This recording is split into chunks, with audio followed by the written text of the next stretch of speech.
Salam aleyküm. Şiələr namazı kimin qıldığı kimi qılırlar? Roma papası necə Şah İsmail Xatani başa salıb, nə bilim. Şah İsmail Xatani necə deyib o cür. Bəli. O Peyğəmbərin namazı deyil də, o Səfəvilərin namazıdır. Bəli.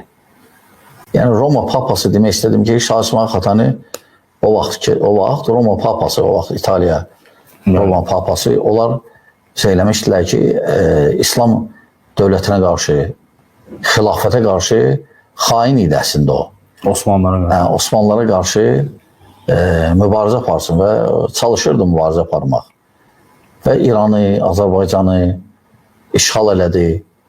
Minlərlə insanı qırdı, minlərlə sünnini qırdı. Soyqırım olmuşdu, böyük soyqırım. İnsanları öldürürdü, pişirirdilər. İnsanları verirdilər kim əhl-i sünnəyə, kim 12-ni qəbul eləmir.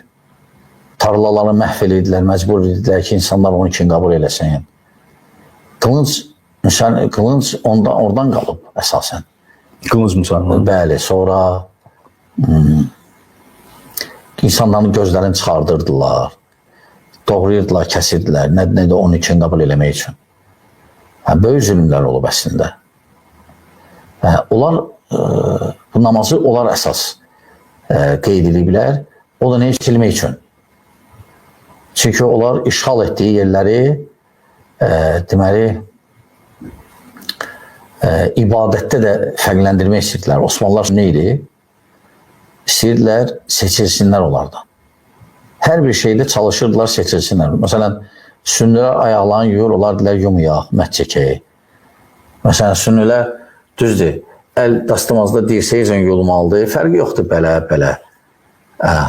Amma dedilər ki, belə olmaz, nə də sünnilər belə eləyir. Əksinə, yuxarıda. Hətta bəzilər dedilər ki, kim belə eləsə dastamazı batildir. Batildir.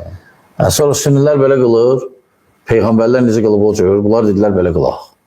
Yəni, bunlar hamısı nədir? Seçilmək üçün. Azanda Əliyən Vəliyullah artırıldı. Şəhadətdə artırıldı. Şəhadətdə artırıldı. Möhür qoydular. Möhür qoydular. Hamısı nə idi bunlar? Nəyə xidmət edirdi? Osmanlılara qarşı və sünnilərə qarşı, sünnilərdən seçilmək üçün. O namaz, bu namaz, şiə namazı ondan qalıb bu formada. Bəli.